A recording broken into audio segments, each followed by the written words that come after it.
Ya, assalamualaikum warahmatullahi wabarakatuh, sahabat YouTube semua, ketemu lagi di Halim Channel ya.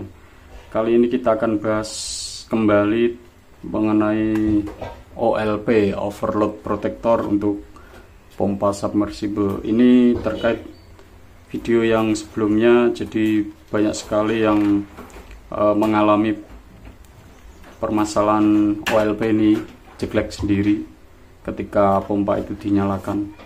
Dan pertanyaannya itu sama, jadi sebagian besar itu tidak mengerti masalahnya apa. Jadi pertanyaannya punya saya sama, kenapa ya OLP nya jeglek gitu ya. Terus ada juga pertanyaan, apakah OLP ini bisa diganti yang lebih besar ya. Itu pertanyaan umum. Dan ada juga yang menanyakan apakah OLP ini bisa diganti dengan MCB langsung atau screen biasa. Nah, ini pertanyaan-pertanyaan yang sangat awam sekali yang perlu kita ketahui bersama-sama jawabannya. Jadi pada kesempatan ini kita akan bahas. Setiap kali ada permasalahan ini OLP jeglek, ini pasti pertanyaannya apa masalahnya gitu. Jadi OLP jeglek sendiri ya, ketika pompa ini dinyalakan, ini sebenarnya sangat kompleks permasalahannya ya, karena memang pompa ini sendiri itu kan dicelup di dalam kedalaman air, jadi sangat riskan sekali terjadi korsleting ya. Korsleting yang kecil itu bisa menyebabkan ampernya naik. Namun ada juga yang disebabkan oleh faktor mekanis. Jadi kita akan bahas kali ini. Nah, apa sih yang akan kita lakukan ketika OLP ini, ya, OLP-nya jeglek gitu. Yang pertama dilakukan itu adalah cek ampernya. Harus dipastikan ampernya berapa. Ya, di sini di boxnya ini itu tertera ampere untuk OLP-nya ini. Misalkan 1/4 HP ini, 1/4 HP itu ampernya 3 ampere. Jadi kalau pompanya ini melebihi 3 ampere ya, berarti permasalahannya ada di pompanya. Tapi kalau misalkan ampernya kecil ya, di bawah 3 ampere tapi ini jeglek, berarti permasalahannya adalah switchnya. Ini switchnya bisa langsung diganti ya. Sedangkan jika ampernya memang lebih besar dari 3 ampere dari spesifikasi yang diizinkan ini, berarti permasalahannya ada di sistem. Lantas apa yang harus dilakukan? Yang pertama, setelah melakukan pengecekan ampere ya, ini kita masih mengecek di seputar kontrol box ini ya. Yang pertama kapasitornya ya, kapasitansinya harus diukur ya, jangan sampai di bawah kapasitansinya di kapasitor itu sendiri.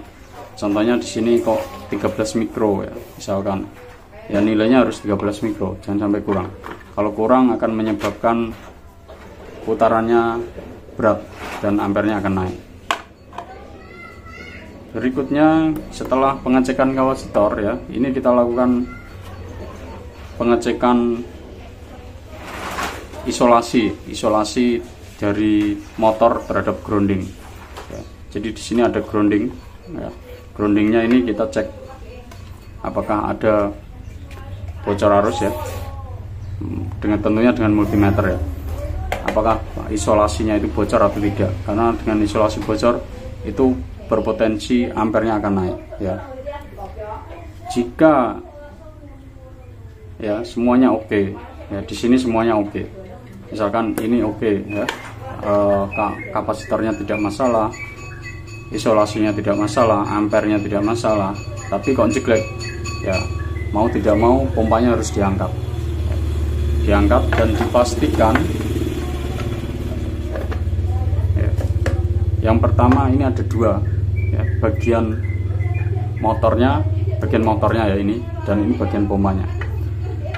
Bagian pompanya ya, ini harus dipastikan tidak seret ya, tidak seret. Ini harus dibongkar seperti ini ya. Bagian dalamnya ini harus dipastikan tidak boleh seret ya, jadi putarannya harus lancar, tidak boleh seret dan tidak boleh oblak.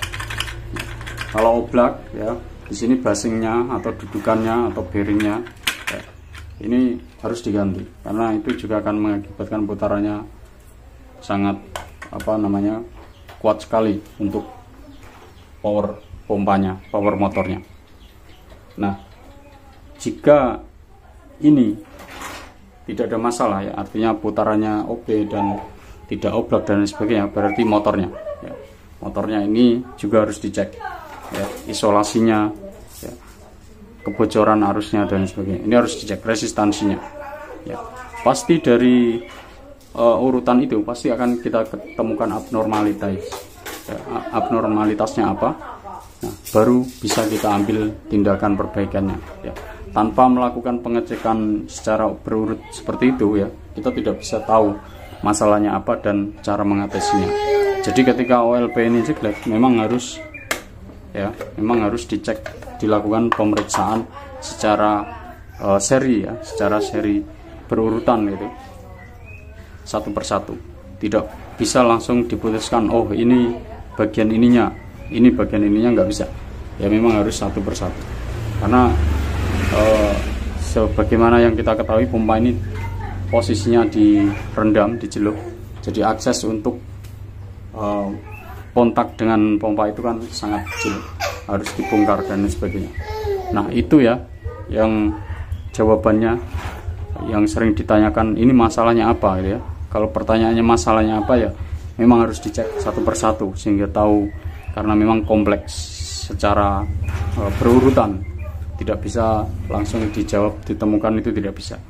Kalau kita jawab kapasitornya, belum tentu kapasitornya ya, makanya harus dicek secara berurutan.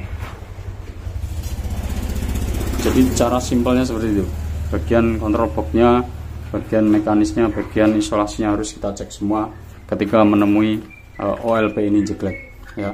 Begitu urutannya. Jadi kalau ada masalah setidaknya minimal kita ketahui cara mengatasinya.